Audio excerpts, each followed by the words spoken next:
काठपदर किंवा सिल्कच्या घसरट साड्या जेव्हा आपण नेसतो त्यावेळेस तुमच्यासोबत पण ही चूक होते का? कमरेजवळची जी साडीची बॉर्डर आहे ती फोल्ड होते किंवा एवढंच नाही तर प्लीट सुद्धा ज्या पायावरती येत आहेत त्या सुद्धा विचित्र दिसत आहेत.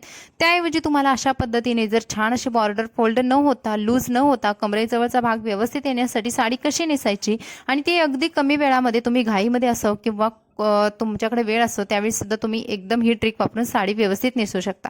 नमस्कार, पुन्हा एकदा स्वाती स्टाईलमध्ये मनापासून स्वागत. आज बघूयात आपण या सिल्कच्या घसरट साड्या असतात त्या नेसायला खूप त्रास देतात आणि त्याचबरोबर कमरेजवळचा जर भाग बनवायला गेलो आपण तर तेव्हा सुद्धा आपल्याला त्या खूप अडचणीत टाकतात किंवा तो व्यवस्थित येत नाही. अशा वेळेस आपण कोणत्या टिप्स वापरायला पाहिजेत तर आजच्या व्हिडिओमध्ये आपण एकदम डिटेल न बघता फक्त जो आपला प्रॉब्लेम आहे तो सॉल्व्ह करणार आहोत. यासाठी बघा मी ही सिल्कची साडी घेतलेली आहे. साडीचं मटेरियल मी तुम्हाला सुरुवातीला दाखवलं की जे की थोडं घसरट आहे, त्यामुळे मी अशा पद्धतीने साडीचे एक राऊंड करून घेतला पाठीमागून आणि पुढून सुद्धा छान प्रकारे साडी अशी खोचून घेतली.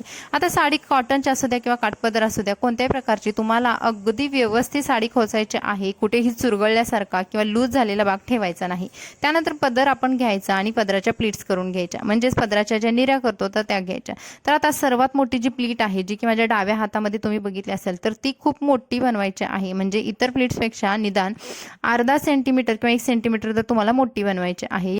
घाईमध्ये साडी नेसताना आपला आणखी एक प्रॉब्लेम होतो की आपण पदराच्या सर्व प्लीट्स एकसारख्या बनवतो आणि त्यामुळे आतमधली प्लीट्स कधीतरी वरच्या बॉर्डरच्या प्लीट्सपेक्षा बाहेर दिसते आणि आपल्याला पुन्हा पदर खोलून पुन्हा तो पदर बनवणं त्यासाठी टाइम सुद्धा नसतो. त्याऐवजी तुम्ही ही एक छोटीशी टिप वापरा की जी तुम्हाला वरची प्लीट आहे, जी बॉर्डरची प्लीट आहे ती मोठी बनवायची आहे. आतमधल्या प्लीट्स तुमच्या किती छोट्या मोठ्या कशाही आल्या तरी काही फरक पडत नाही. त्यामुळे तुम्हाला ही प्लीट्स तेवढी मोठी बनवून घ्यायची आहे.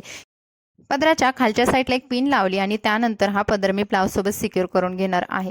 तर आता इथे बघा ब्लाऊज सोबत जेव्हा आपण पिन लावतो तेव्हा जोपर्यंत तुमचा हात जेवढा पाठीमागे जातोय तिथे नेऊन हा पदर ब्लाऊज सोबत सिक्युअर करायचा आहे पिनाने.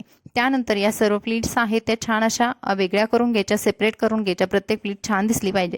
मानेजवळ येणारी जी प्लीट आहे ती बघा अशा पद्धतीने मागून व्यवस्थित हाताने करून आणायची. ही जर प्लीट तुमची पाठीमागून फोल्ड झाली तरी सुद्धा हा एकदम विचित्र लुक दिसण्यासारखा येतो किंवा जो तुमच्या पायावरती डाव्या पायावरती कमरेवरती जो भाग येणार आहे तो सुद्धा व्यवस्थित येत नाही आणि काही वेळानंतर ती प्लीट लूज होते.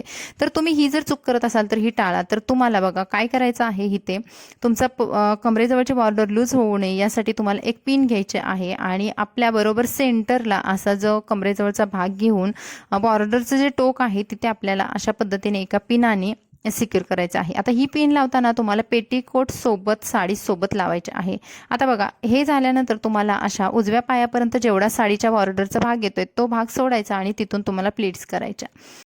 निर्या करताना एक साधं टेक्निक वापरायचं आहे. तुम्हाला जेवढ्या तुमच्या हाताच्या साईजच्या म्हणजे बोटांची आणि अंगठ्याची जेवढी साईज पकडलेली आहे मी व्हिडिओमध्ये दाखवलं त्या एवढ्याच निर्या करायच्या आहेत ज्या की मध्यम साईजच्या निर्या होतात आणि शेवटची निरी तुम्हाला अशा पद्धतीने बनवायची आहे. आता शेवटची निरी किती मोठी बनवायची हा सुद्धा प्रश्न असेल तर बघा ही निरी जेवढी तुमच्या डाव्या पायापर्यंत येतोय साडीचा भाग तेवढी बनवायची आहे आणि त्यानंतर ही निरी डिरेक्टली सर्व निर्यांसोबत गोळा करून घ्यायची आणि त्यानंतरच ही तुमची वरची जी निरी आपोआप बनते, आपोआप मोठी येते. तुम्हाला मी आता दाखवते बघा.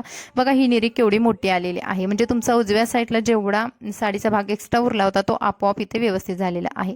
आता या सर्व निऱ्या आहेत त्या आपल्या एकावरती एक न ठेवता सर्व निऱ्यांमध्ये थोडंसं अंतर ठेवायचं आहे. मी व्हिडिओमध्ये तुम्हाला दाखवलं सगळ्या निऱ्या मी सेपरेट करून घेतल्या. प्रत्येक निरीचा लुक दिसायला हवा.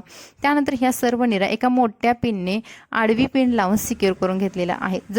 तर या टिपमुळे तुम्ही तुमच्या बॉर्डर जे पायाजवळ येते जी फुलते तर ती सुद्धा व्यवस्थित करू शकता. वरती पिन लावल्यामुळे निऱ्या बिलकुल हालत नाहीत. आता ज्या प्लीट्स आहेत ज्या आपल्या पायावरती येतात डाव्या पायावरती त्या लूज का होतात तर ते लूज न होता आपल्याला अशा पद्धतीने बघा एका हाताने मी साडीच्या निऱ्या पकडल्या आणि दुसऱ्या हाताने छोट्या छोट्या प्लीट्स बनवलेल्या आहेत.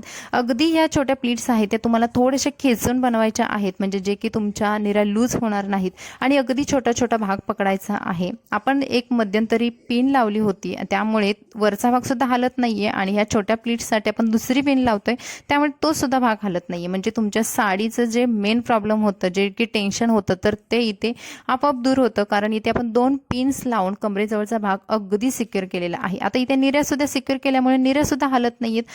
या निऱ्या आपल्याला कोचून घ्यायच्या आहेत सेंटरला. तर बघा, हा प्रॉब्लेम तुम्ही अगदी चुटकीसरशी सोडवून टाकलात. आणि अशा पद्धतीने आपण जर काठपदरच्या ज्या सिल्क साड्याच्या ज्या घसरट साड्या असतात त्यांच्यासाठी जर छोट्या टिप्स वापरल्या तरी सुद्धा अगदी व्यवस्थित साडी नेसून जाते. आणि दिवसभरासाठी तुम्ही किती हाललात, कशाही प्रकारे कामं केली तरी सुद्धा साडी हालत नाहीये. ही बॉर्डर आणि ह्या प्लीट्स व्यवस्थित करण्याच्या भरपूर साऱ्या पद्धती आहेत. त्यामधली एक पद्धत आपण आज बघितली आणि ही एकदम कमी वेळामध्ये होणारी आणि प्रत्येक मैत्रिणीला जमण्यासारखीची ही पद्धत आहे. ही कमी वेळामध्ये आणि सर्वांना जमण्यासारखी जी टिप्स होती ती तुम्हाला कशी वाटली कमेंट्समध्ये नक्की सांगा. व्हिडिओ आवडला तर प्लीज लाईक करा आणि हा व्हिडिओ आपल्या फ्रेंड्स फॅमिलीमध्ये शेअर करा. तर मैत्रिणींना आणखी कोणते प्रॉब्लेम असतील तर कमेंट्समध्ये नक्की विचारा. चला भेटू नवीन व्हिडिओमध्ये.